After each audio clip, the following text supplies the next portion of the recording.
Hey there, welcome to my channel, The Story Thief. Thank you for being a wonderful audience and special thanks to those who contributed to make it all happen. You can find the donation link in the description of my channel, if you wish to make contribution by donating to support me to get more stories out. Well, now let's get into the story.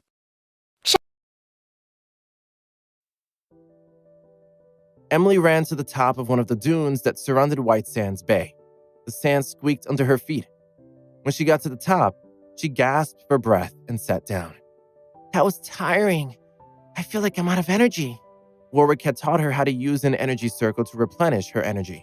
Earlier that morning, when she and Cameron had first arrived at the bay, she had felt so cold that she had to use it to keep her energy circulating. It had worked, and she had warmed up. She used it again to try to replenish the energy that she had lost by running up the dune. It's not working as well this time, she muttered. Cameron walked up the dune and sat down next to her. There's a limit to how much energy your body can hold. And don't forget that there are different types of energy. Even with an energy circle, you can only replenish so much. If you want to exceed the limit, then you need something like a recovery pill. I know, Dad. He smiled and patted her head. Good. She looked around. Where are the ruins? There's nothing here but sand. Do we need to find the entrance? Is it like the entrance to the caves? When will we get there? Cameron started laughing. I'm glad that you're so interested. We'll be there in a little while. We need to head into the desert. The entrance is on the other side. Their destination was 10 miles away. Cameron knew that he could fly there fairly quickly, but he wanted to spend more time with Emily. They started walking. The sun beat down on them. They walked up and down dunes, passing snakes and scorpions on their way. A massive sandstorm darkened the sky in front of them. Emily glanced at it curiously but felt no fear. She knew that she was safe as long as she was with her father. A few miles in, she stopped walking and looked around. There's still nothing but sand. Don't worry, we'll get there soon. Emily smiled. I'm not worried. This is fun. A minute later, she spotted a large group of people. Dad, look, there are other people here. The people had spotted her too. They were staring at her curiously. They're coming this way, she whispered. Cameron watched as the group approached him and Emily. His eyes narrowed. The group stopped several feet away and huddled together. They hadn't sensed Cameron's or Emily's energy, but they had noticed that neither of them had any supplies. Who are they? Are they hiding their auras? A young woman whispered. If they're out here on their own with no gear, then they're clearly not ordinary people. A middle-aged man replied. The woman, who had a long face and a ponytail, stepped forward and smiled awkwardly. What are you doing in the desert? Cameron glanced at Emily. We're just visiting, she replied. The woman looked surprised. Just visiting. Are you tourists? Yes, we're going to see the ruins. Everyone gasped. The woman returned to her group. After a hurried conversation, she turned back to Emily. She was no longer smiling. The ruins aren't a tourist attraction. They can be dangerous. You should go home. She glared at Cameron, who stared back at her expressionlessly. Emily started laughing. We're going on an adventure. We'll be perfectly safe. The woman's expression softened. She sighed and smiled again. Well, you can definitely have an adventure there. You two don't look like you're prepared for a trip through the desert. Why don't you come with us? Thank you, Emily squealed. Cameron nodded. The group slowed down, worried that the newcomers wouldn't be able to keep up with them. The woman with the ponytail walked next to Emily. Where are you from? Emily didn't respond right away. She remembered Warwick telling her not to reveal too much. She thought for a moment and then she smiled. We've lived in a few places. We're in San Diego right now, but we've also spent some time in Los Angeles and Montana. What about you? We're from Jade Grotto. Jade Grotto? Cool. I've heard of it. I read about your sect online. You have a lot of powerful warriors, don't you? Her question made everyone else in the group smile. Their grandmasters tended to keep to themselves, choosing instead to focus on developing the sect's techniques and secret arts. Most sect members were thrilled whenever anyone mentioned that they had heard about Jade Grotto's power. And everyone in the group beamed at Emily. Cameron had also heard of Jade Grotto and its sect. After the woman with the ponytail had approached Emily, he had studied the rest of the group, and he had identified its leader. an elder named Irving Mathers. Irving was in his 40s and had a square face. Irving slowed down and waited for Cameron to catch up. They shook hands. I'm Irving Mathers. The young man just in front of me is Casper Rivers, the sect leader's son. He's out here with us to gain some experience. The woman with the ponytail is Tanya Myers. Cameron quickly glanced at the two sect members. Casper was in his teens, and he was a dispersing force. Tanya was older than Casper, and Cameron sensed that she was both powerful enough and experienced enough to handle a far more challenging outing. She must be accompanying Casper on his adventure, he thought. Tanya wanted to learn more about Emily. What about you? Are you part of a sect? Emily smiled. Do you know the Tanager Mountain sect? Irving gasped and turned pale. Everyone else glanced nervously at Emily. What's wrong? She asked in confusion. Tanya eyed her warily. Yes, I've heard of them. They walked in silence for a minute, and then Tanya spoke again. I think that you nearly gave Irving a heart attack. Yes, we're familiar with the Tanager Mountain sect. For a minute I thought that, but never mind. Just be careful. Don't let too many people hear you talking about that sect. Emily blushed. She hadn't meant to upset anyone. She had only wanted to show that she knew enough to be able to carry on a conversation. Her grandfather held an important role in the Tanager Mountain sect. She herself didn't belong to the sect. Casper turned to her. If you're familiar with the Tanager Mountain sect, then you must be from a family of warriors. She nodded but remained silent. Casper tried again. You should have a bigger group with you if you're going to the ruins. There will be a lot of people there. Will there be many powerful warriors? Probably. They might bring their disciples with them to give them some experience. The last time we went out, we had a huge group. I ended up fighting Andu Helms' brother. Emily's eyes widened. You fought against the Windblast King's brother? Tanya turned to Cameron, who hadn't said a word.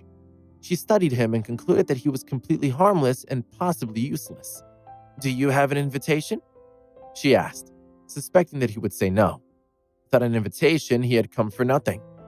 He didn't respond, but Emily groaned. Do we need invitations to go to the ruins? Tanya nodded. The entrance is on the other side of the desert, where the forest begins. Unfortunately, that bit of land is also the backyard of the Stanwicks. The entrance appeared right before their house. Clarence Stanwick set up a quota system and started sending out invitations last week. Emily frowned. Dad, what should we do? We don't have an invitation. Cameron finally spoke. Aren't the Stanwicks worried that there will be an outcry? Irving smiled faintly. Clarence has probably already consulted with the experts about any possible backlash. He's hoping to earn some money from this. He's charging a lot, and he's a powerful enough warrior that most people will pay. Only the warriors from New Moon Mountain could hope to push back. The Pocket Dimension's main focus was finding ruins. Warriors from other realms often informed the dimensions of any new ruins, so the dimension's warriors rarely had to leave and were rarely seen elsewhere. New Moon Mountain's warriors were in a similar situation. Few other warriors ever saw them. They were still legendary, though. Emily smiled. You've heard of our warriors? Irving froze, wondering what her connection to New Moon Mountain was. She had already said that she was living in San Diego. He eyed her warily. Then he reminded himself that she was just a child. He sighed. Yes, we've heard of them. Since you're living in San Diego right now, you've probably heard of them too. New Moon Mountain is very mysterious. I don't know much about it, but I was passing through the area a few years ago and heard some of the rumors. At the time, there was an incredibly powerful warrior known as the Azure Emperor. His fame quickly spread throughout the world. And then another young powerhouse named Cameron Lee appeared. They're both from the same generation, and they took the world by storm. Emily's eyes lit up. What else do you know about them? I know that Cameron quickly became unstoppable. He created his own security force that helped him run New Moon Mountain. He has defeated countless opponents, and he's got some powerful disciples. Warwick Bertelson and Patricia Hawk are training with him. He's got another disciple too, but I don't know much about him. I also know that Cameron is the crown prince of the Tanager Mountain sect, and he is responsible for the downfall of the Ice Fortress sect. Irving sighed and looked away. He's a legend. I wish I had been there to see some of his battles. He fell silent for a moment, but then he turned to Emily and smiled. What about you? What have you heard about him? You must know some of his accomplishments since you live in San Diego. She stared back at him with a strange look in her eyes. Emily looked away and started laughing. Irving had spoken of Warwick and Patricia as though they were legendary warriors. She wondered how he would react if she told him that they also had to look after her.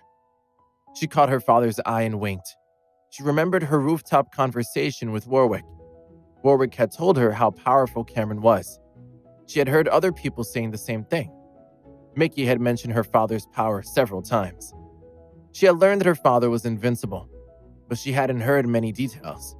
She stared at Irving expectantly, hoping that he would tell her some stories about her father's battles. Cameron saw the look on her face and smiled. She cleared her throat. "Can you tell me more about Cameron Lee? I would love to hear some stories about him. What other rumors have you heard?" Casper glanced at her. "They're not just rumors. Everything that we know about him actually happened. If you're living in San Diego right now, then why don't you know more about him?" Emily shrugged. "I have to focus on school." Casper stared at her thoughtfully. He had guessed that she came from a family of warriors, but he concluded that her family couldn't be very powerful since she knew so little about Cameron Lee. Tanya nudged Irving. "Come on, tell her some stories. It's not like they're top secret or anything." Irving nodded. When he spoke, there was a hint of reverence in his voice. "I was still a peak-strength warrior when Cameron first appeared on the scene. The first story that I heard about him was his defeat of Roland Mercurio in San Diego. That battle made him famous, and his opponents got more and more powerful. He took on Jesse Boardman, Randall Bradbury, and Warwick Bertelson. He somehow managed to seize their most prized treasures. Of course, that was before Warwick ended up becoming his disciple. What astounded me the most was how quickly he was developing. He killed Mitch Bedford even though Mitch had broken through to the God Realm during their battle. Then Cameron disappeared for a while. A ship crashed into a mountain that he was cultivating on. At the time, people thought that he had died." "But he came back, right?" Emily asked. She had a vague memory of her father being away for an unusually long time. She remembered how worried her mother had been. Irving smiled. "Of course he did. He's invincible. I have no idea how he got away from that ship, but I do know that nobody else could have done it." "So he went back home?" "Well, yes, but of course his exploits continued. He had made an enemy of Quentin Del Silva, who was a godly strong warrior. Quentin attacked New Moon Mountain. He survived the attack, but he was heavily injured when he left. Cameron's next adventures were in the Pocket Dimensions. He had some fierce battles, culminating in the Tanager Mountain sect's defeat of the Ice Fortress sect. Their long feud finally ended thanks to him." Irving sighed. "There's nobody else like him." Cameron smirked but remained silent. Emily wanted to hear more. "Did you see any of his battles?" Irving shook his head sadly. "No, I wasn't strong enough." "Huh? I can understand if you didn't want to fight him, but..." "I couldn't even watch them. He's so strong that the aftershocks of his attacks can injure spectators. Even watching is dangerous." Emily gasped. "That's amazing." "It is. He is." "Thank you. I feel like I've learned a lot about him." "I wish that I could tell you more. Things settled down a few years ago, and a few people have seen him since then." "Maybe you'll get to see him someday." Irving smiled. Emily approached Cameron and started walking by his side. She glanced up at him. "What did you think of his stories, Dad?" Cameron chuckled. They were interesting. They reached the edge of the desert, and Irving climbed up one of the dunes. Cameron and Emily followed him. "We've arrived. That's the Stanwicks' home," Irving announced as he pointed at a large manor surrounded by trees. Several other people had already arrived and were making their way past 2 rows of guards. The crowd turned and watched as Irving and his group approached. Keeping their voices low, they discussed what they had heard about the Jade Grotto sect. "The Windblast King has been waiting for a while. He'll probably want to have a little chat with Casper." "A chat? It will probably be more like an interrogation." "True, and if Casper doesn't give the right answers, there could be another fight." "They might keep their cool. There's really no need for them to fight." Irving overheard the comments about Casper, but didn't respond. Instead, he kept leading his group through the trees. When they had passed most of the curious crowd, he stopped and turned to Cameron. "I can get you to the entrance, but I don't know if I'll be able to take you any farther than that." The Stanwicks are limiting access to the ruins. Cameron nodded. I understand. Thank you for helping us. If you do get into the ruins, then you probably shouldn't stay with us. Undue Helms might cause some problems, and you don't want to get mixed up in them. Emily snorted. He can't even fly. Why should we be worried about him? Irving stared at her, wondering how much she really knew about the martial world. Once again, he had to remind himself that she was just a child. Maybe my stories about Cameron Lee got her imagination all fired up, he thought. He led his group past the guards and into the forest. A light mist chilled the air. This way, he muttered. A few minutes later, they reached a large clearing. In its center, a sphere of mist hovered above the ground. Dozens of people were staring up at it, and more people were arriving. Emily looked around in shock. There are so many people here. Irving nodded. A few hundred, and almost all of them are strength masters. To the left of the misty sphere, a short-haired man was sitting on a rock. 20 people were standing behind him. Tanya frowned. That's Tarkeen Strand. He's one of the top disciples in Los Angeles. He's a grandmaster who broke through recently, and his sudden rise has strengthened his entire family. They're almost like royalty now. But what else do you know about him? Emily asked curiously. Tanya smirked. I've heard that he's a bit of a ladies' man. Emily started giggling. Does that mean that he has had a lot of girlfriends? Oh, I think he's looking at you. Tanya frowned as Tarkeen stood up and walked across the clearing. He reached out for her hand. Please don't believe the rumors that you may have heard about me. Tanya blushed and shook his hand awkwardly, worried that she had offended a grandmaster. Sorry, I shouldn't have gossiped about you. Tarkeen smiled. Apologies accepted. When you become famous, scandals just come with the territory. Then he noticed Emily. Well, aren't you adorable?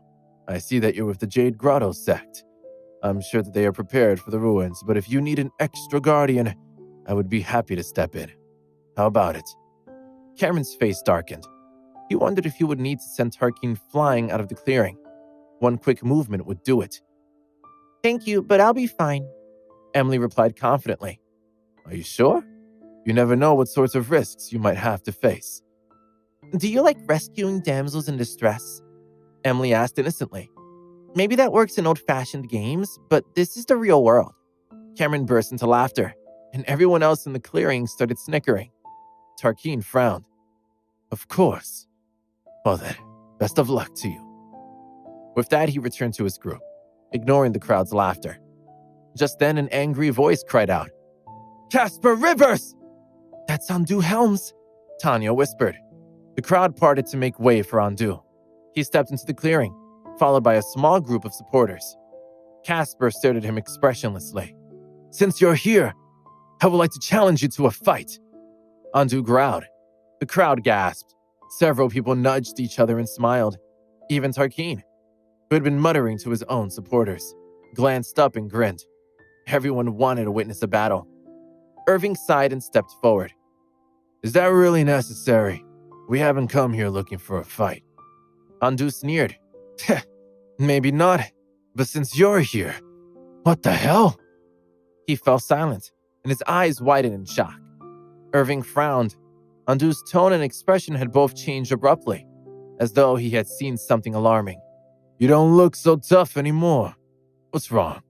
Did you see something scary? Irving asked mockingly. Undue glared at Irving. It doesn't concern you. Really? You want to attack one of my companions? I would say that it does concern me. Undue started laughing. What? That's not... Don't be arrogant. You've only been cultivating for a few years. Think very carefully about your next move. The crowd watched eagerly as Undue took a few steps forward. They're really going to fight. We get to see a show even before the ruins open. Wait a second. I can't sense Undue's aura.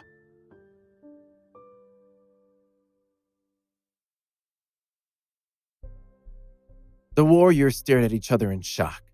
Nobody could feel Undue's aura. He was striding across the clearing where Irving was ready for him, but he didn't seem to be planning an attack. When he was just a few steps away from Irving, he turned and headed in a different direction. Irving's jaw dropped. What's wrong? Have you had a change of heart? He yelled. He looked and sounded furious. Andu ignored him. The stunned crowd watched as Andu approached Cameron and bowed deeply. "Welcome, sir." Everyone gasped. Tarkeen, who knew Andu fairly well, stared at him in astonishment. The Windblast King didn't bow to anyone. "Do you know my dad?" Emily asked curiously. Andu frowned. "Well, no, I don't." "Then why did you greet him like that?" Andu looked embarrassed. "I don't have to know him personally to respect him. In the martial world, strength is respected and the strongest warriors are revered." He glanced uneasily at Casper, and then he looked at Cameron again. Cameron was traveling with the Jade Grotto sect. Andu didn't know what sort of relationship Cameron had with the sect, but he knew that a fight with Casper could be far riskier than he had anticipated. The crowd glanced at Cameron, who was smiling faintly at Andu. Who is he? He might be from one of the pocket dimensions. But they have their own sects. Why would he be traveling with the Jade Grotto sect? Well, if he's not from a pocket dimension, then who else could he be? The only people who earn that kind of respect are... Do you think that he's from New Moon Mountain? The crowd fell into a stunned silence for a moment. They all knew that New Moon Mountain was home to a warrior that nobody could afford to offend. They stared at each other in shock, and then they fell into an uproar. Should we greet him too? Should we bow to him? The Windblast King did. Have you ever seen him bow to anyone before? Tarkeen eyed Cameron warily, remembering the coldness in the man's eyes when he had tried to offer his help to his daughter. His heart skipped a beat as he replayed the conversation in his mind.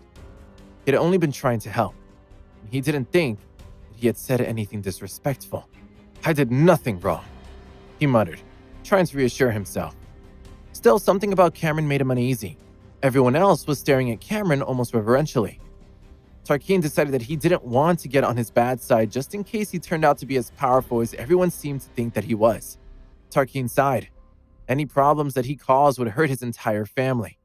He cleared his throat and approached Cameron. Sir, please understand that I was only trying to help your daughter. Ruins can be dangerous, and do you think that she needs help? Well, no, but, and if she does, then do you think that I am incapable of providing that help? No, but, anyway, just remember that I walked away as soon as she made it clear that she would be okay without me. That was very smart of you. You seem like a reasonable man. I like to think so. Cameron smiled coldly. I'm not always reasonable. Tarkeen froze. He felt himself going numb. Emily burst into laughter. The sound of her laughter softened Cameron's expression. He shrugged and turned away from Tarkeen, who quickly retreated. Andu, who had watched the exchange with bated breath, turned to Irving. We have an unexpected guest with us. Let's not let our own grudges affect his experience in the ruins. Let's call off the fight. Irving nodded. Casper was on the verge of a breakthrough, and any injuries that he sustained in battles could set him back. Andu walked away and rejoined his own group. Irving stared at Cameron and wondered just how powerful he was. Just then, Clarence stepped into the clearing. It's almost time, he announced. Please line up and be prepared to show your invitations. I know that not everyone here has one. I certainly did not send out that many.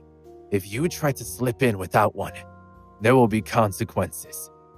Several people raced forward, jostling each other for a better position in the line. Emily groaned. Dad, what should we do? We don't have an invitation. Andu's eyes lit up. He sensed an opportunity. He could give up his own invitation in exchange for a small favor. Before he had a chance to speak, though, Cameron waved his hand dismissively. We don't need an invitation. We can go wherever we want to. He reached for Emily's hand, and the two of them floated up into the air. They started glowing as they approached the sphere. There was a sudden flash of light, and then they disappeared. They just snuck past Clarence! Somebody cried out. Clarence glared at the sphere. He felt like he had been slapped in the face. He turned to face the astonished crowd. They will not get away with this. They've made it in, but they will have to come out. When they do, I'll be waiting for them. They seem to think that they can disregard my rules on my own land. I hope that nobody else here is entertaining the same thoughts. Several people shook their heads. Andu, who had secured a position near the front of the line, spoke up. Clarence, don't do anything hasty. Do you know how powerful he is? Don't underestimate him. Clarence sneered. And you shouldn't underestimate me. He has broken my rules, so he will be killed. Everyone who didn't have an invitation quickly left the clearing, muttering that they had never planned on going in. The remaining group filed through the entrance. Everyone showed Clarence their invitations. Tanya looked puzzled. I wonder if they really are just tourists. Maybe the father just wants to show his daughter some ruins. It was weird that he remained silent for so long. He hardly said a word until we got here. Casper nodded, and he didn't even say anything to Ondu. That was weird too. Yeah, it was. But if he really is here just to show his daughter around, then he probably won't be interested in the treasures. Emily looked around in awe. She and Cameron were floating above a thick forest. It was hot and humid, and the bright sunlight was beating down on them. Dad, are ruins always in forests? Everything looks magical. Not always. It does look pretty cool though. Cameron told her about some of the other ruins that he had explored. One of them had a stone platform surrounded by a sea of lava. There was a flame soul in the lava. If you absorb a flame soul, you can strengthen your spiritual sense. The platform was essentially an island, but it was only floating on the surface of the flames. You could go through the lava and enter a pocket dimension. There was a beautiful ocean in the pocket dimension. Were there any treasures? The treasures were above the lava. Cool. Where else have you been? I went to a primitive jungle once. There were a lot of ancient buildings, and a few old sects lived there. It had been established by a cultivator. Not all ruins are, though. Some of them are just fragmented worlds. You always have to be careful in ruins. They might look just like this one. They can be very scenic. You might feel like you're just visiting the mountains or a forest, but they are really fragments of pocket dimensions, and we're outsiders. Their treasures have spirit energy. After their treasures are taken from them, they push the outsiders back out. Are we going to get pushed out? Cameron smiled. Don't worry, we'll be fine. Well, we might encounter some risks along the way. There might be beasts or spirits in the ruins. They're a normal part of the ruins. Without them, there would be too many humans. The ruins would basically be like pocket dimensions. But we'll be safe, right? We will. Emily fell silent for a moment. Then she asked another question. What about the other risks? What other risks? Well, I know that not everyone is safe in different types of ruins. You need to be at a certain level depending on the level of the ruins. The most dangerous ruins are only safe for God Realm warriors, right? Cameron beamed at her. Right. You learned very quickly. She raised her head proudly. I have to. Don't you know who I am? Cameron burst into laughter. Emily's proud smile warmed his heart. Are you ready to have a closer look? He asked. There are several rivers down there. If we follow them downstream, we'll get to the end point. Emily could see the rivers flowing through the trees. I see at least 5 of them. The water's moving so quickly. It is. Let's head down there. Emily nodded enthusiastically. Let's go. They gently descended. When they got down to the ground, Emily's eyes widened. The trees were taller than the heavenly tree. She walked up to one of the trees and looked up. I can't see the top. Then she tried to wrap her arms around the trunk. Dad, hold my hand. Cameron took Emily's hand and joined her. We're not even close. I think we would need 1 or 2 more people. It's huge! Cameron started laughing again. Are you enjoying our trip so far? Yes, this place is cool. I'm so glad that you like it.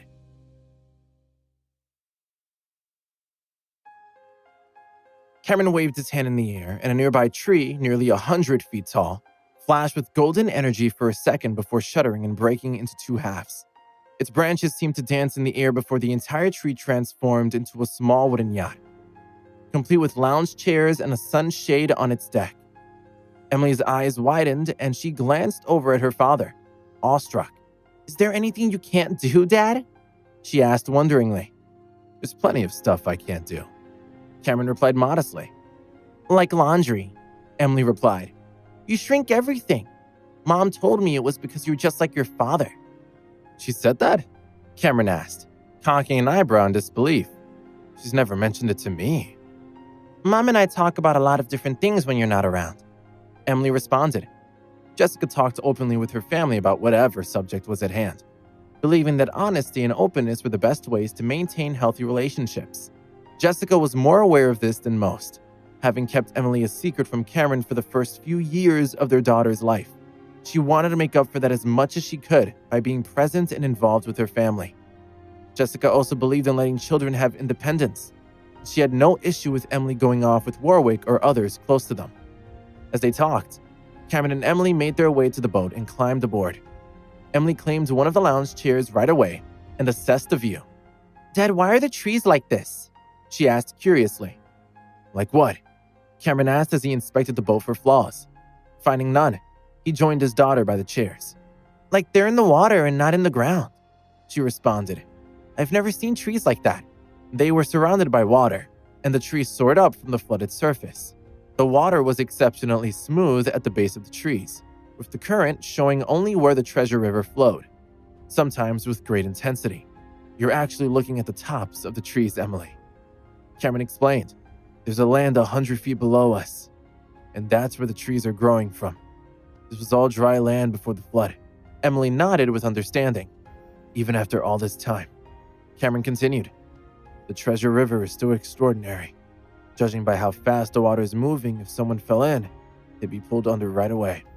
Not even martial skills and cultivation could save them." Emily grasped the arms of the lounge chair and waited for Cameron to tell her more. "The safest place is right where we are," Cameron added, scanning the shore for threats. "There's plenty of danger lurking on shore, like those spiders." Cameron pointed to a clump of trees on the shore. The tree limbs twitched briefly to reveal dozens of enormous spiders. "Tarantulas with low-level magical powers," Cameron said. "See those long legs and claws at the end of them? They can run and jump almost as well as Clifford can. Plus, they have 8 eyes." Emily stayed quiet and kept her eyes on the spiders. "In the mortal world, some spiders have venom powerful enough to kill a small bird, and a few can even kill humans," Cameron remarked, waving his hand at the spiders as he controlled their movements.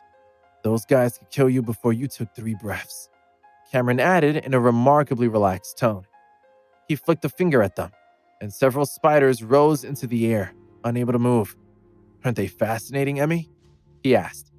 By that time, Emily had covered her face with her hands.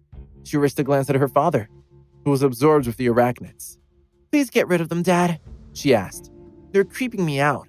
"It's good to face your fears from a safe place," Cameron replied. "You're going to encounter more frightening things than a few big hairy spiders if you keep cultivating and practicing your skills. You're really only scary on the surface. Try using your fireball technique if you don't believe me." Emily peered out from behind her hands. "Really?" she asked. "You want me to hit them with a fireball?" Cameron gave her an encouraging look. Emily felt goosebumps rise on her arms as she lowered her hands to confront the terrifying spiders on the shoreline. She rose from the lounge chair and took a deep breath before concentrating her energy and her mind on the fireball technique. A ball of flame the size of a basketball appeared in front of her and streaked toward the spiders. The largest spider, which had made itself the easiest target by being at the front of the group, let out a high-pitched whine when the flame struck its body. Licks of fire spread to other nearby spiders before Emily's attack dissipated into the air, leaving the smoking corpses of 10 dead spiders on the shoreline. "Did I really just do that?" Emily whispered, astonished. "Am I really that powerful?" Cameron chuckled. "With a father like me, did you think I would teach you something ordinary?" He waved his hand and flung the remaining spiders deep into the forest. "What level am I now, Dad?" Emily asked. Cameron paused to consider her question. "Probably somewhere in the refining realm," he replied. "It's hard to say exactly, but an Earth Stage Master could probably defeat you." Emily's excited face faded as soon as Cameron told her that a fairly low-level warrior could beat her. "Why aren't you sure what level I am?" "Because your strength can't be measured by the usual means," Cameron replied. "You could kill a warrior with a fireball, but that's the only move you know. He or she knows enough to neutralize that fireball long before it reaches them. What's more, they know at least a dozen other moves that they can use on you." "That's not the only skill I know," Emily responded. "Warwick's taught me some stuff, like the distracting light technique." Cameron smiled indulgently. "Typical Warwick," he thought, not unkindly. I'm not surprised that she would teach Emily a few parlor tricks to keep her interested. "Emmy, you may not be as powerful right now as you'd like to be, but I promise you that your strength will increase many times over in the future. If I have anything to say about it, you'll be invincible, even if all you can do is the fireball technique." "All right," Emily responded, happy with her father's dedication to her future training. Can we get going now? Sure, let's go, Cameron said, waving his hand over the deck of the boat, which immediately started moving downstream. The wooden yacht followed the current and picked up speed as it went, occasionally pitching and rolling from the force of the water around them. They weren't sure what lay ahead of them, but the forest on either side of the river appeared endless. Cameron knew there were close to 300 warriors lurking in the woods. They had arrived the same way Cameron and Emily had. Emily scanned the shoreline constantly, in search of new threats. Dad, look over there, Emily cried, pointing at the far shore. Those ants are huge. Are they poisonous like the spiders were? No, they're not poisonous, but they're plentiful, Cameron answered. They stay near the shore most of the time, though. Is that a snake? She asked, her voice rising in panic. No, it's a lot of snakes. All the branches of that tree are snakes and they're moving. Yes, that's a tree full of snakes, Cameron agreed. It would be troublesome for even a high-level warrior. They kept following the river's current through the forest, and Emily kept spotting more unusual threats along the riverbank. After a while, Cameron turned to his daughter. Emmy, do you know why you had an idea that you'd see some strange creatures on this trip? He asked. Because I have a vivid imagination? She wondered. No, not exactly, Cameron replied. Your perception is enhanced now that you've started cultivating. Skilled martial artists will have a sixth sense of oncoming danger as well as being hyper-aware of their surroundings. That kind of enhanced perception makes it easy for them to spot things like the creatures you found on the shoreline. Emily furrowed her brow as she took that in. Every time you visit a new place, especially one that might be unfriendly, be sure to examine what's around you. You'll see stuff that other people won't, especially if they're not cultivators. I can show you some handy tricks. Cameron's explanation was cut off by the sudden sound of a human voice coming from the forest. Help me! They're going to kill me! Dad, someone needs help, Emily said urgently, scrambling down from the lounge chair to peer over the side of the boat. We need to go save them. Cameron paused a moment before nodding and turning the boat towards the sound of the voice. Had he been alone, he might not have bothered to get involved with someone else's situation, especially a cry for help that might be a trap. But Emily was still a child with a kind heart, and it was only natural that she would want to help someone in trouble. I hope she holds on to that kind heart for a good long time, Cameron thought. I'll do anything in my power to preserve that side of her. Cameron increased the boat's speed until it had broken out of the main current and gotten closer to shore. As they approached, the cries for help got louder and more distinct. Moments later, they saw a teenage boy struggling in the water. Moving awkwardly, he reached the tree next to the shore and started to climb out of the water, shaking one foot as if to rid it of something. The water behind him rippled with the unmistakably sinuous pattern of an enormous water snake. Emily, can you see that? Cameron asked, eager to capitalize on an unexpected lesson. He's got a layer of protection on his body and some training, which would give him enough skill to kill the snakes that are chasing him, but he's too stressed to concentrate properly. Emily nodded, torn between wanting to save the boy and paying attention to her father. How do I know if the snakes or other beasts are dangerous? She asked. Pay close attention and you can tell, Cameron told her. I'll try, Emily said doubtfully. When they got close to the boy in the tree, Emily cocked her head. Dad, he looks familiar, she observed. Could he be Ondu's brother?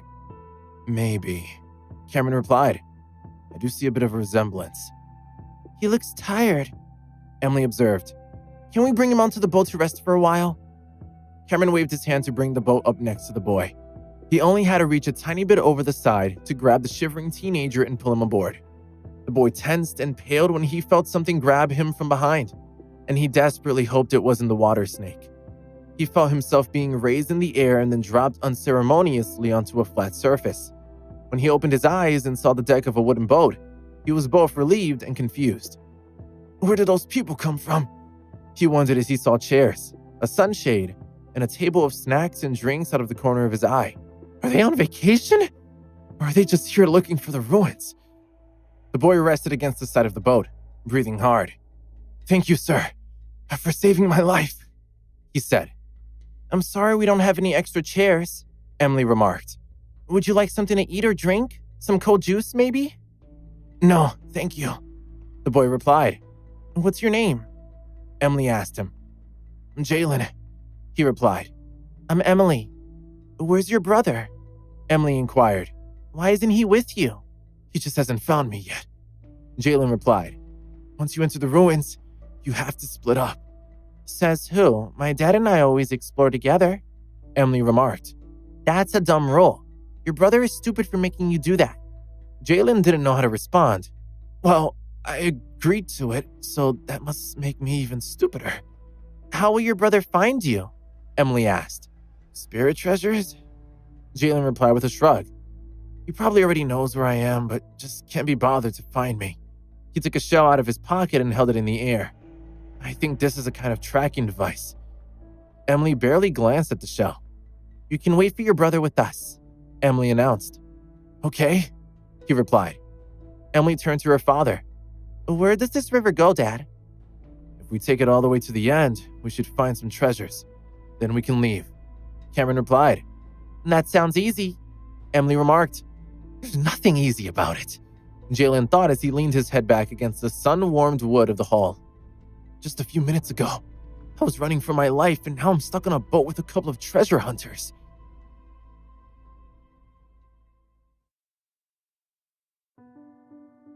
The scenery along the river's edge remained interesting and distracted Jalen from his predicament. Emily got up from her seat and stretched. Looking a little bored, she turned to her father. Dad, am I stronger than Jalen? She asked. Cameron assessed the boy in the back of the boat for a moment. Yes, you are, Emmy, he replied. Emily grinned.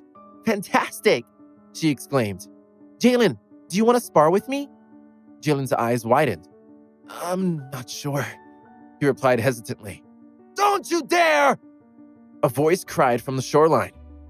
Andu emerged from the edge of the trees. The forest and the river both seemed to shift subtly as he approached, his powerful aura keeping the beast at bay.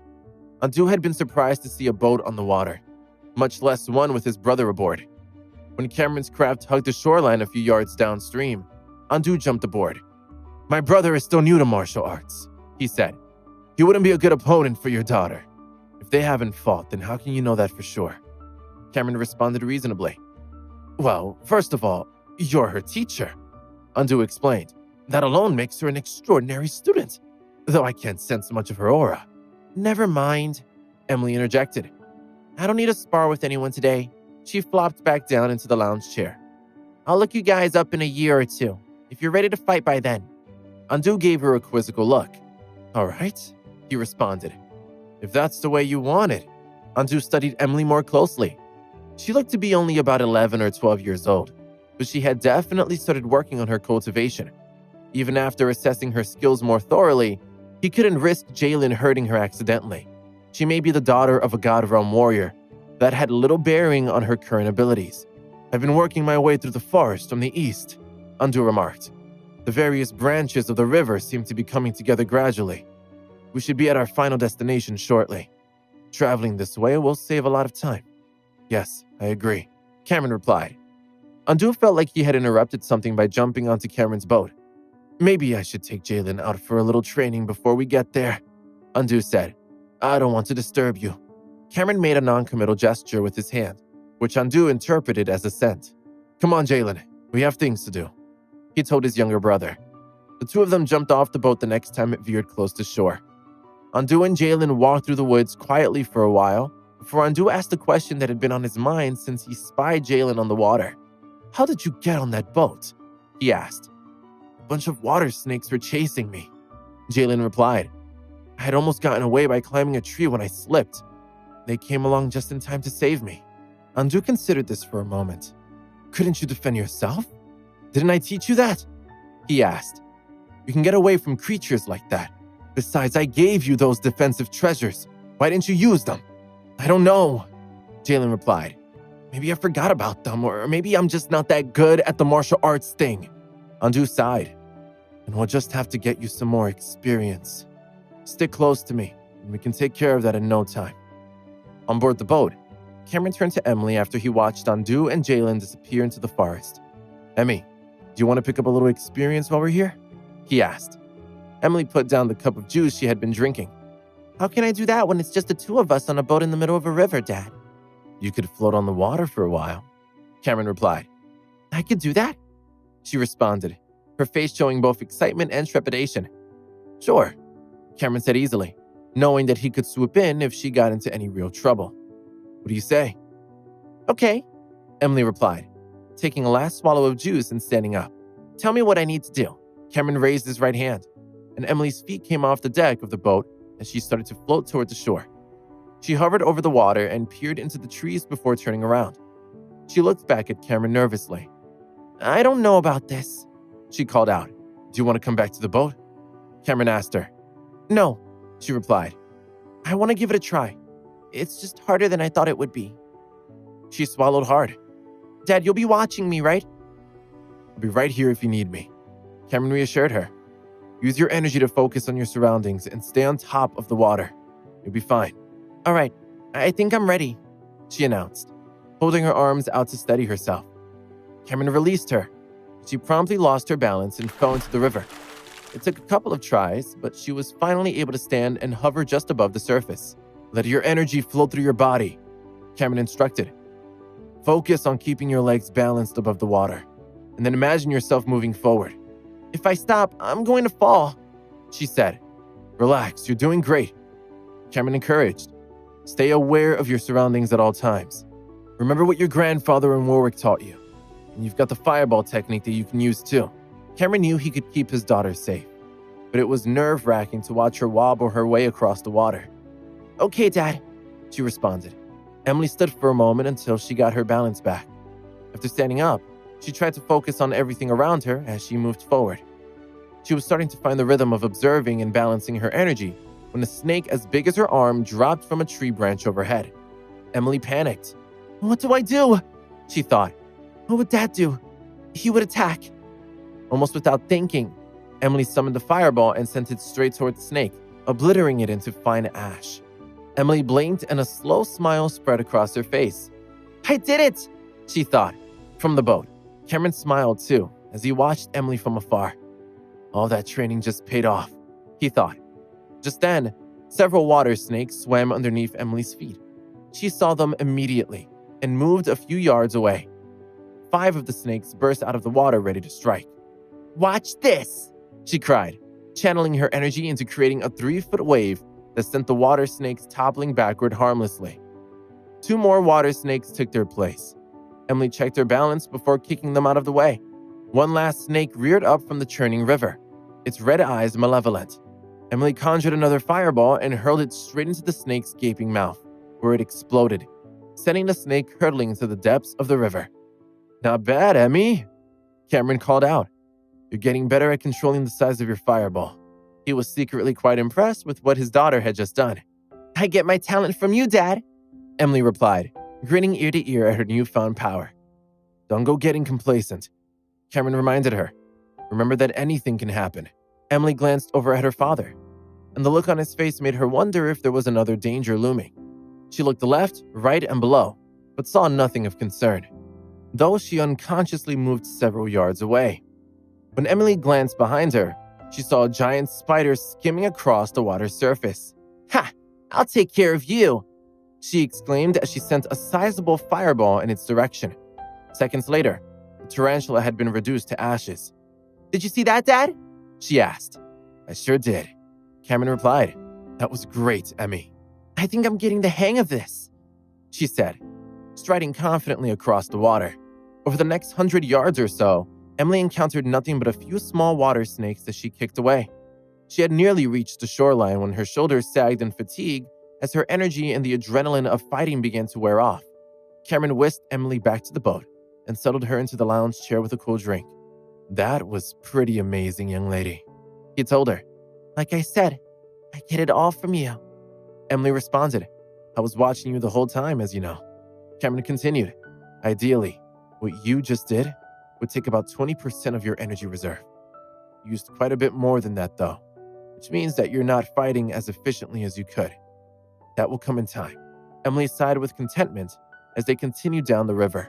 They picked up speed as they went along, and they could see a wider variety of creatures in the water, on the shoreline, and peering out from the trees. The forest began to thin out, and they spotted patches of grass at the water's edge instead of rocks and moss. Every once in a while, a vivid spot of blue appeared on the grass. They were stunning but highly toxic blue frogs that signaled a change in terrain. "Look at all those frogs," Emily observed. "I'm going to need a lot of fireballs to take care of them." "Fireballs won't work on the frogs," Cameron replied. "They're too small. There are just too many of them. The fireball technique works best on a single sizable target." "Then how will I destroy them?" Emily asked. "I need to teach you a new technique," Cameron replied. "It's called the Flame Whip." "A new move?" Emily replied. "I can't wait."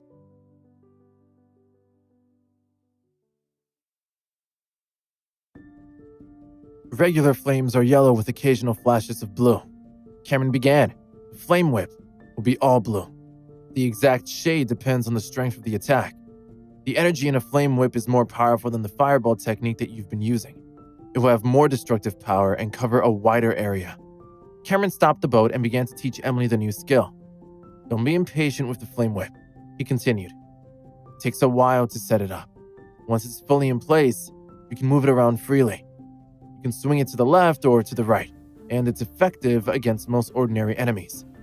Cameron positioned Emily opposite him on the deck of the boat. "I've got 10 different moves for you to learn to use with the Flame Whip," he said. "Okay," Emily responded, focusing on concentrating her energy on this new skill. She closed her eyes and her breathing slowed. Moments later, she opened her eyes. "Dad, I'm having trouble concentrating," she remarked. "I want to make a beautiful whip." "Don't worry about the details right now, Emmy," Cameron answered. "Once you get the basics down, you can add more details to it if you like." "Okay," Emily replied, closing her eyes again. She started cultivating, as her father and grandfather had taught her. A buzzing sound came from her outstretched palm, followed by a small cluster of scarlet-hued flames. The flames fizzled out almost as soon as they had appeared. Emily opened her eyes and frowned. Cameron saw her disappointment and did his best to encourage her. "You're on the right track," he remarked. "Let the whip take shape first, before you try to manipulate it or add details. You'll get the hang of it in no time." "But I'm not sure how to make it appear," Emily commented. "Just concentrate on visualizing what you want, and combine that with cultivation and energy," Cameron explained. "The Flame Whip is one of many whip-shaped weapons. Some people use chains or bones instead of fire, but you've done so well with the fireball technique that I think a Flame Whip is the logical choice for you." "All right, I'll give it another try," Emily responded.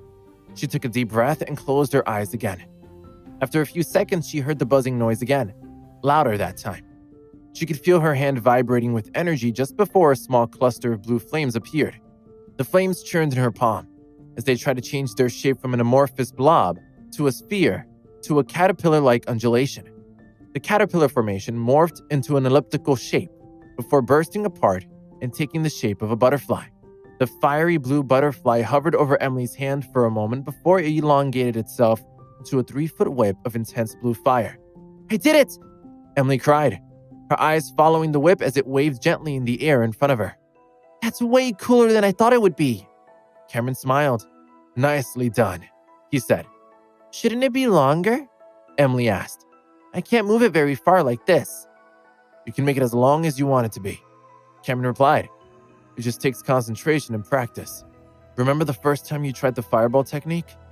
That was just a tiny ball of fire, not even the size of your hand. Now you can make it as big as you want, right?"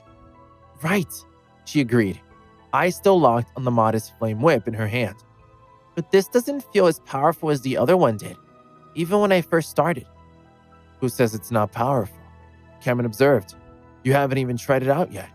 He flicked his fingers and settled a protective shield around Emily. "You should try it out soon, before you run out of energy." "What can I use it on?" she asked, scanning the boat and peering over the edge into the water. A glint of blue caught her eye from the shore, and she turned to her father. "How about those frogs over there?" she asked, pointing with her free hand.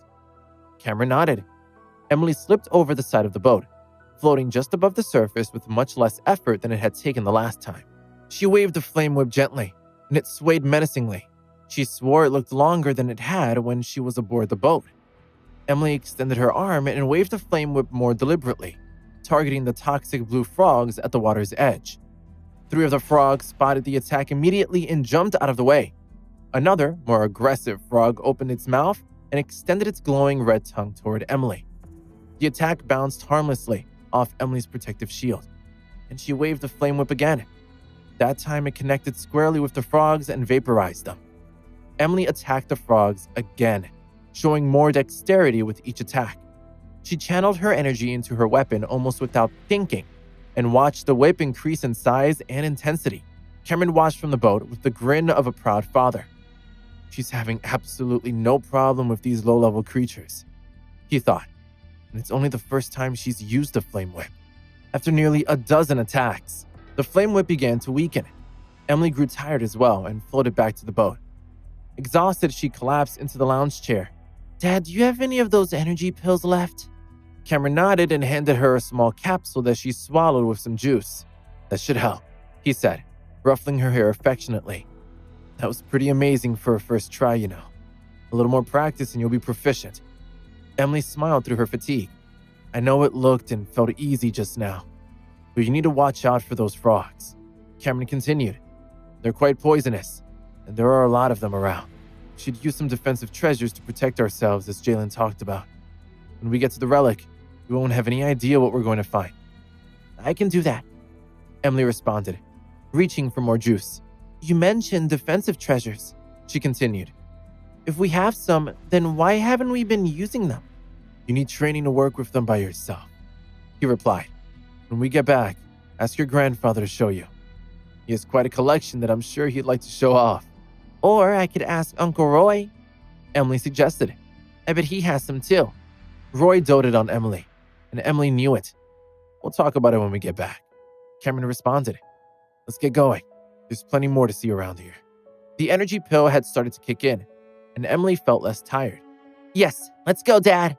Cameron restarted the boat, moving faster than before. They covered lots of ground, but the forest along the shore seemed endless, with only a few grassy spaces between the towering trees. "It seems like we're moving straight ahead, but we're really going in a big circle," Cameron remarked. "Dad, how can you tell?" Emily asked. "Is it your spiritual sense that you keep talking about? Is it like a big compass or something?" "Sort of," Cameron replied. "The longer you cultivate, the stronger it becomes. It lets you notice things that other people can't, and heightens the senses you already have." "Are you bragging a little?" Emily inquired. "Maybe a little, but since you're my daughter, you can brag a little too," Cameron replied. They chatted and laughed as they continued down the river for another couple of hours. After leaving the Blue Frog colony, they reached an area full of water snakes where the water rippled beneath the boat, but not from the current. None of the snakes got close to the boat, because they sensed Cameron's powerful aura and knew to keep their distance. As they traveled past the water snakes, the trees finally began to thin out.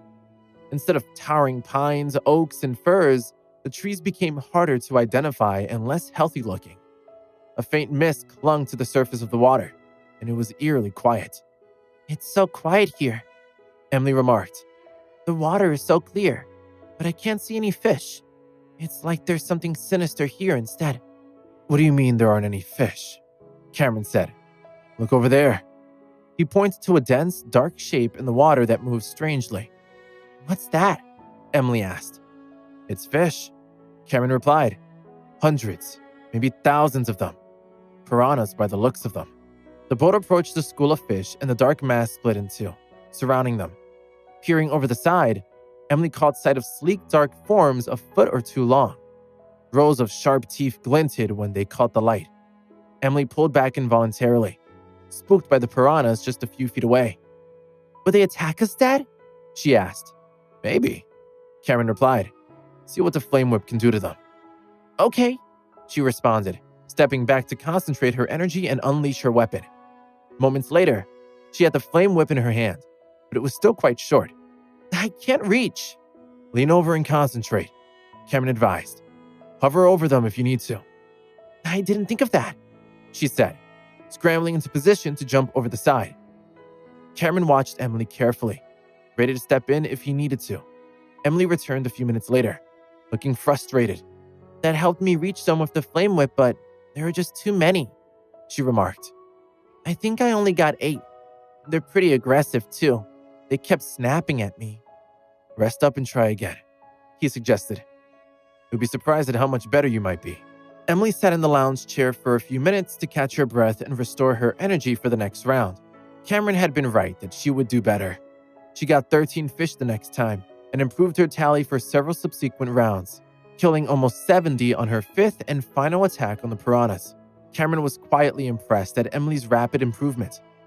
As one of her teachers, he felt pride in what he had accomplished as a mentor, but he felt the best about his role as a father. He genuinely enjoyed watching Emily learn the ways of the martial world. He had waited patiently for her to start cultivating, and the results had surpassed his expectations.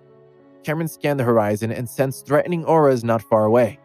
There was a battle here not long before we arrived, he told Emily. 8 people were killed. Emily blanched. That's awful, Dad, she replied. What should we do to protect ourselves? Just concentrate on your energy and cultivation, Cameron responded. I'll take care of the rest.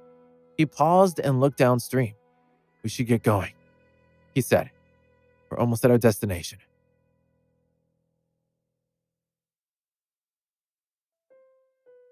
The ruin appeared to be surrounded by dozens of rivers, but they were all just branches of the same path that meandered upward toward the main part of the ruin. Cameron had never seen anything like it. Merely reaching the ruin had been much more involved than any other quest he had been on, though the people, including Andu and Tarkin, had been relatively easy to deal with. They were generally law-abiding and interested in more valuable treasures than what they had seen so far. In Cameron's opinion, the best part of the trip had been the different learning experiences he had been able to show Emily. Andu felt the same way about being able to show Jalen new skills, and including dealing with the school of piranhas in the river. Normally, those kinds of teachable moments came during far more stressful situations, so it was a nice change of pace to be able to show Jalen the ropes during calmer times. Andu, they're going to eat me alive, I swear, Jalen cried as the 2 brothers navigated the river's edge. Jalen had his sword out and ready, but the slender fish were too quick for him, choosing to dart between his ankles instead. Irving's group was a short distance away. More than a dozen people watched Casper and another fighter take aim at the piranhas, with far better results than Jalen. The relics we're seeing aren't that impressive, Casper commented. I hope this won't be a complete waste of our time. But you're all getting valuable experience, especially the young fighters, Irving responded. Irving, why are there so many piranhas here? Tanya asked. She was getting sick of slogging through the mud at the river's edge. I'm not sure, Irving replied, shaking his head. The path to a ruin is often filled with strange things. I can see a lake up ahead, she added.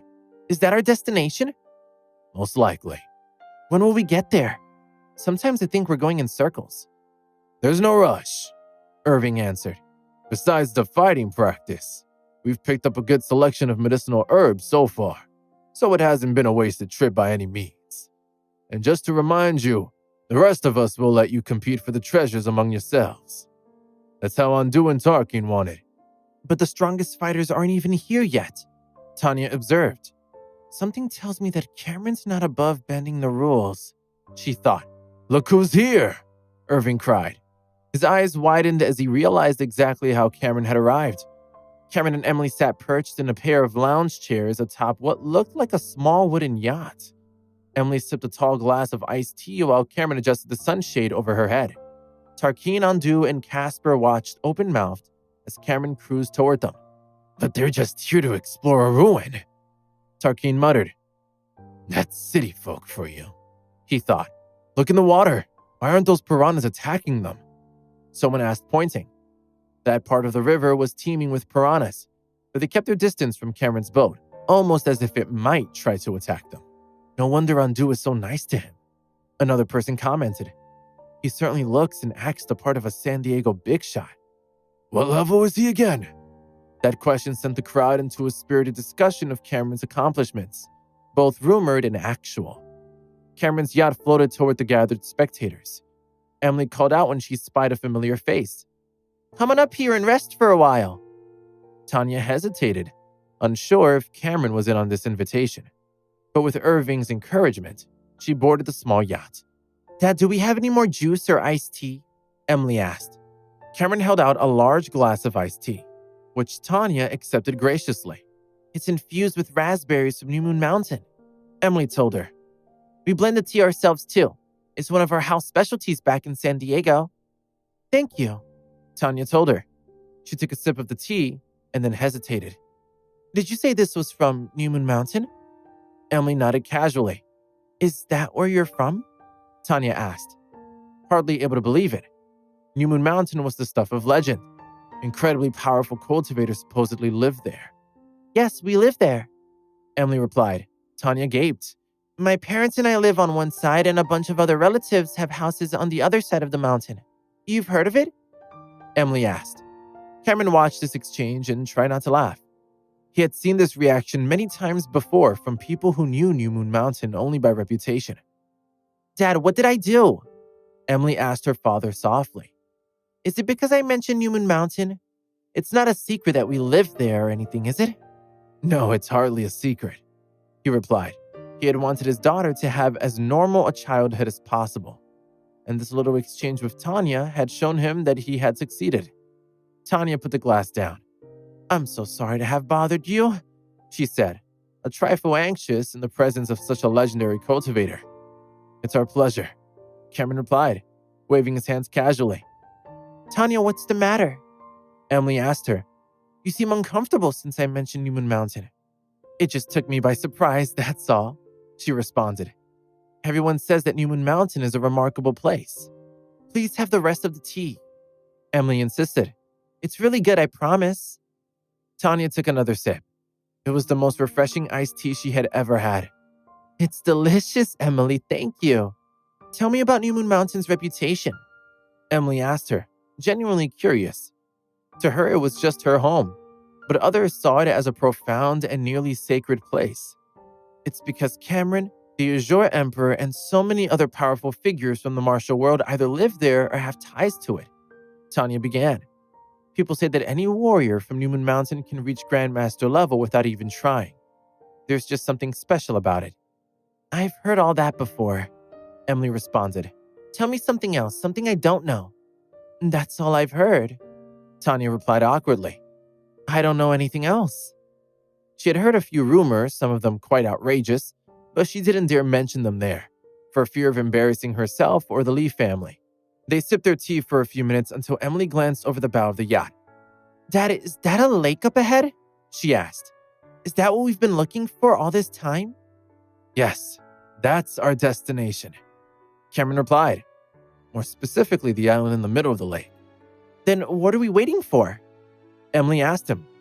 Cameron smiled and increased the boat's speed. Just as he reached the edge of the lake, waves at least 12 feet high rose in the water. It looks like there's something in the water, Tanya remarked, pointing. There, can you see it? What is it?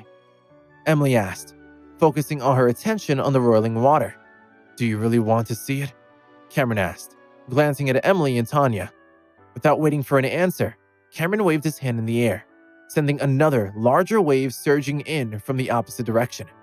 A dark object began to emerge from the water. Emily thought it was a submarine at first, but as it got closer, she saw how wrong she had been. It was a pack of enormous crocodiles, each one at least 15 feet long.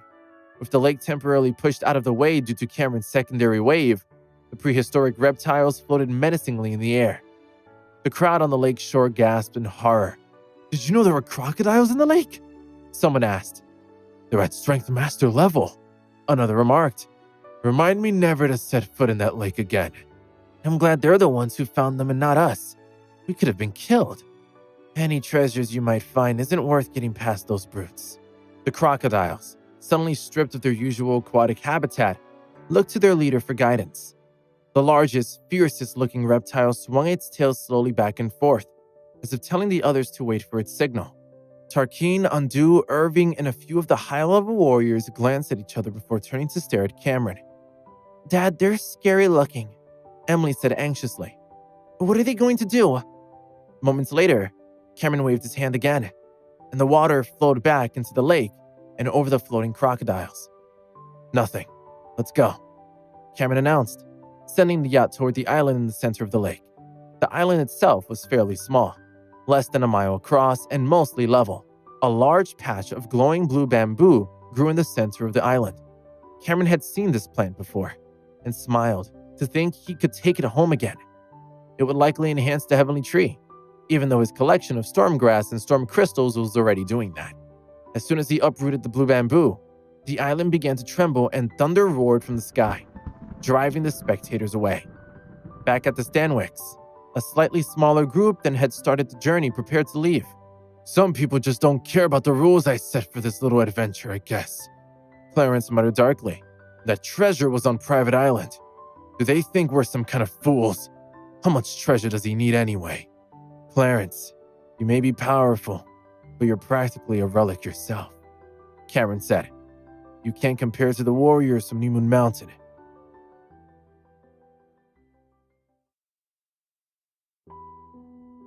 What does it matter whether you follow the rules or not? Cameron asked indifferently. He was already thinking about Emily's next lesson. What do you mean by that?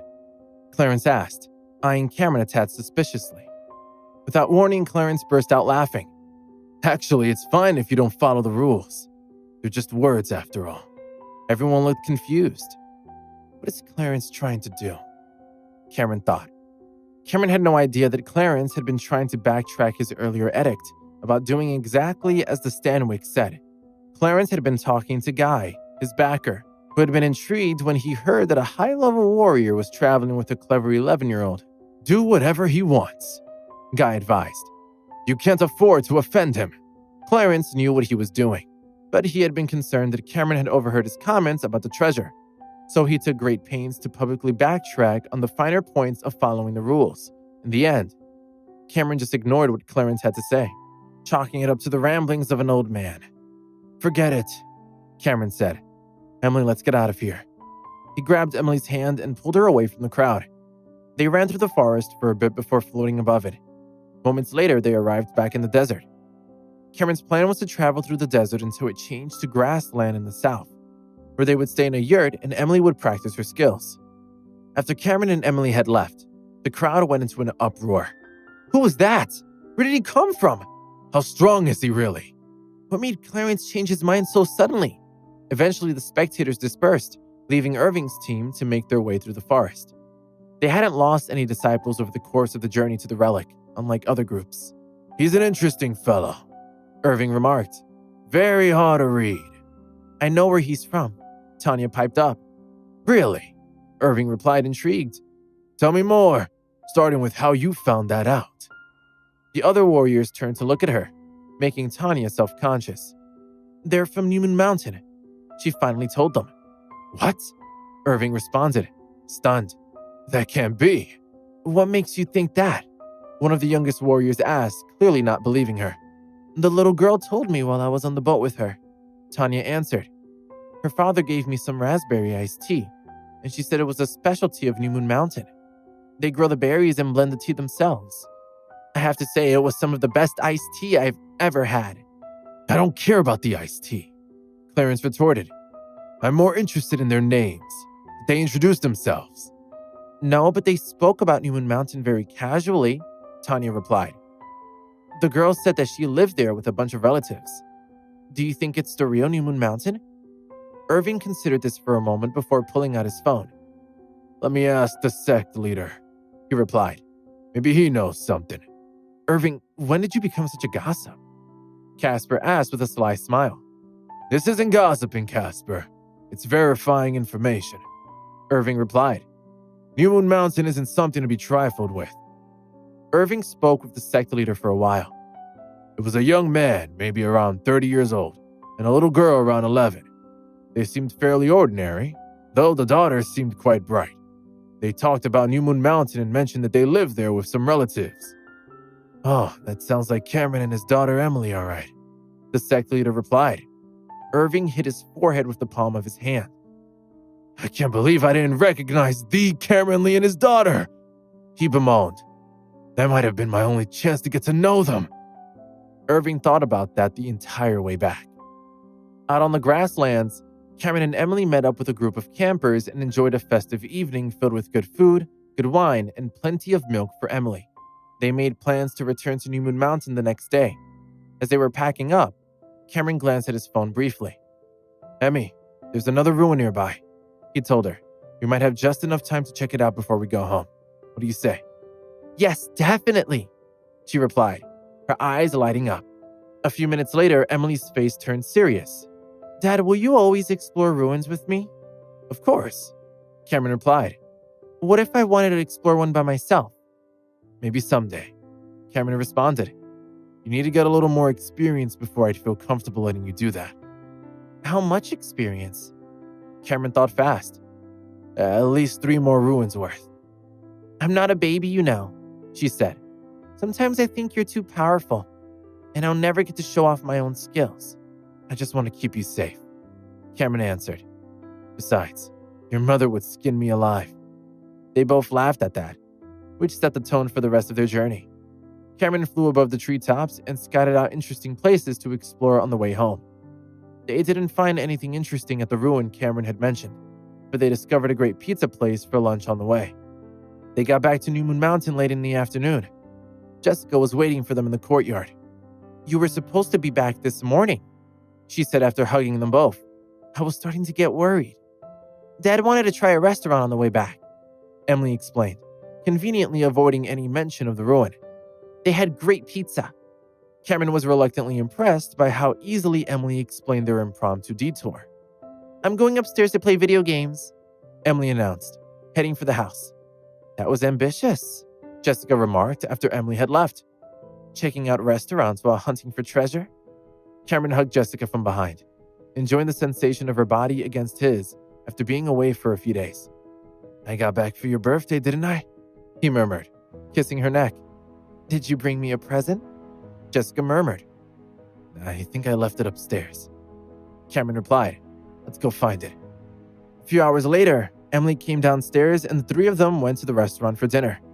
Warwick came over to Emily and gave her a welcoming hug. I want to hear all about it, she said as they sat next to each other at the main dining table. Were you scared at all? Michael asked. Be honest. Of course not, Emily replied. After I entered the relic, I killed enemies left and right. Everyone laughed. What kind of enemies? Thomas asked her. Huge tarantulas, water snakes, poisonous frogs, and piranhas, Emily replied. Dad taught me how to use a flame whip. It was pretty cool. Michael laughed. Emily, you're amazing. A good teacher will produce a great disciple, Emily said proudly. Michael was pleased with her work, but Emily seemed to be overconfident in her abilities. Although she had been training for several years, they were still working on her foundations. Martial artistry took a long time to perfect. My fireball technique is already really good, she continued. I can already produce one as big as a basketball. Also, Dad just taught me something called the flame whip. With one swing, I can kill a lot of enemies. And what about the skills that you learned from me? Michael demanded. Huh? Emily's face was blank. Michael looked annoyed.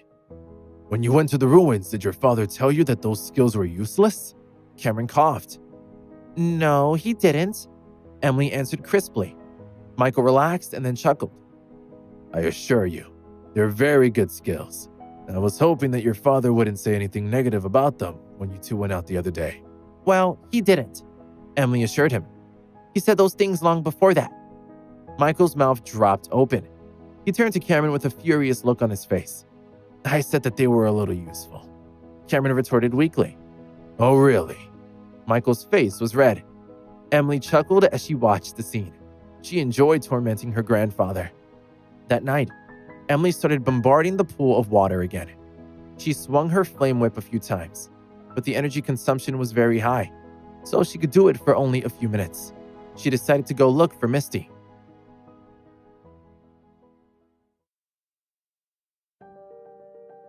A short while later, Emily burst through the door. Misty, I'm here! I've come to ask for a treasure. What treasure? Misty was slightly taken aback. My dad said that you have a lot of fun things over here. Yes, I guess we do. Let's go. Misty brought her to Roy's laboratory. He watched in dismay as the 2 of them raided his supplies.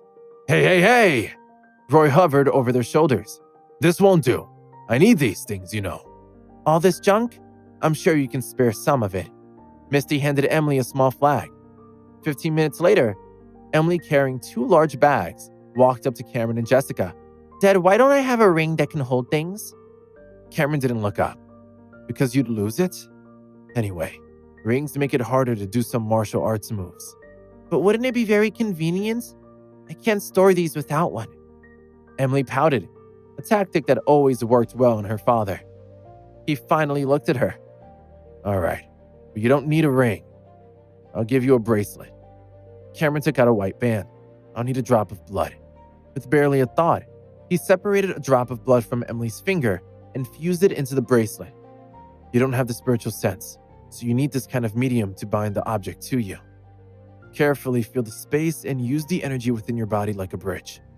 Oh! Emily closed both her eyes, her whole body trembling. Her expression was filled with wonder. I feel it!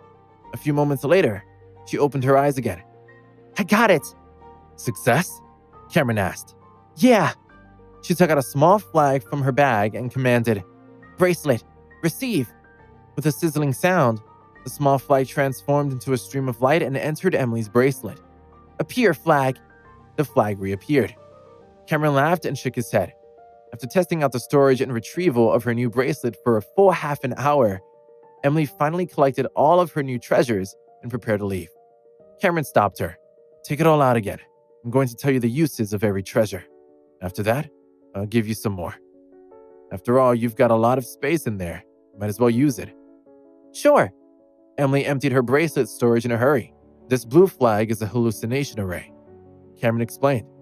When used, it can create an illusion array to confuse the enemy.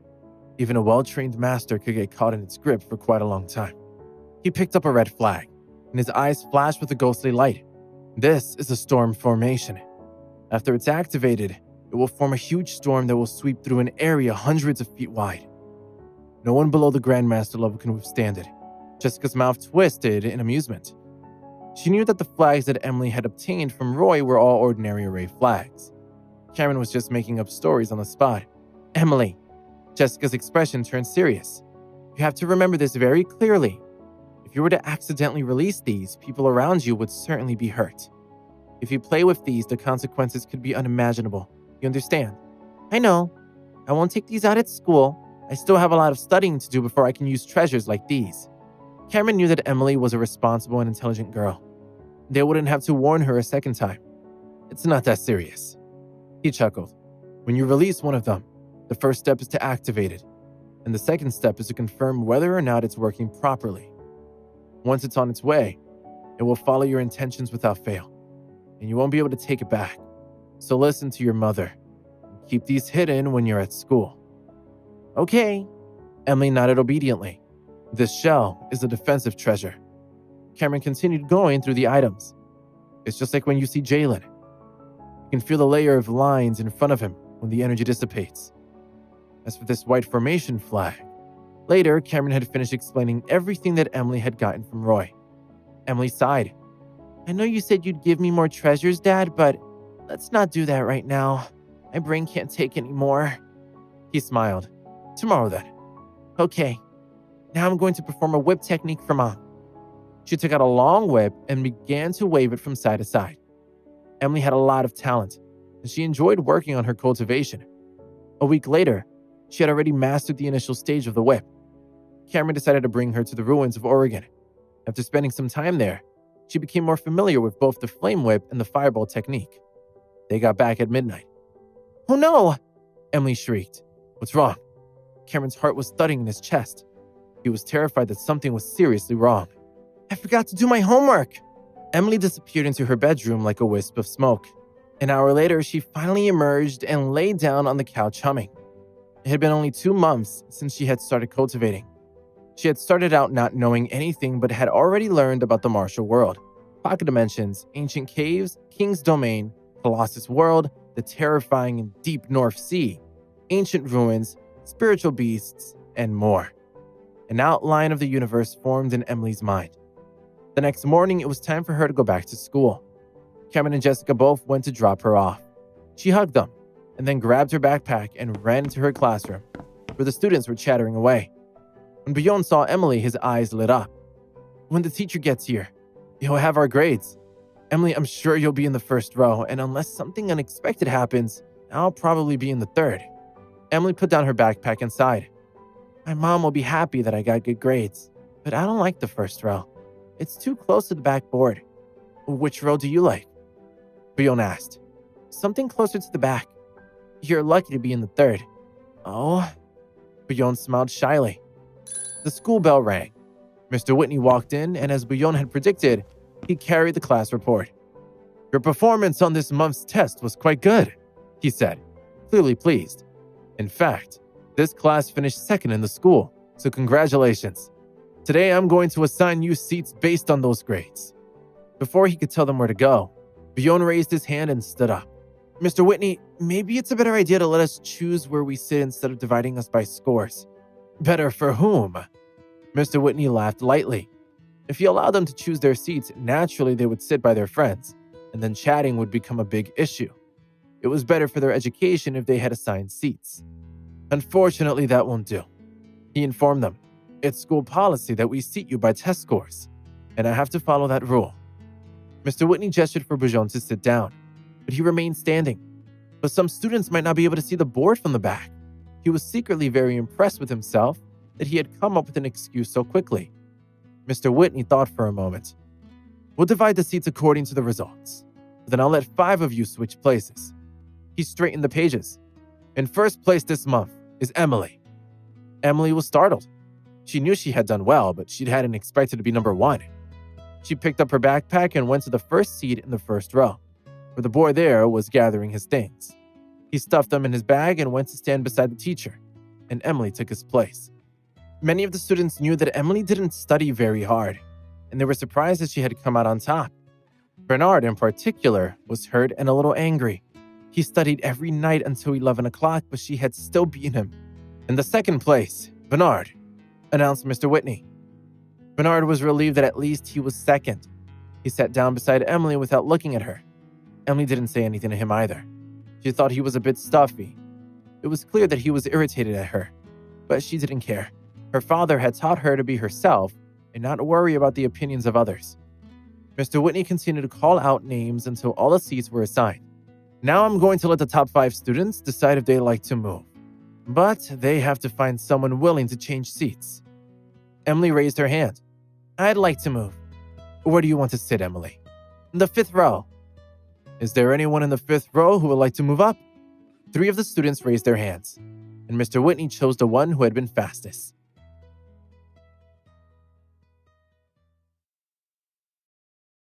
Thank you for listening to A God Among Men. Please subscribe to The Story Thief to get instantly notified on new episodes. And stay tuned for more.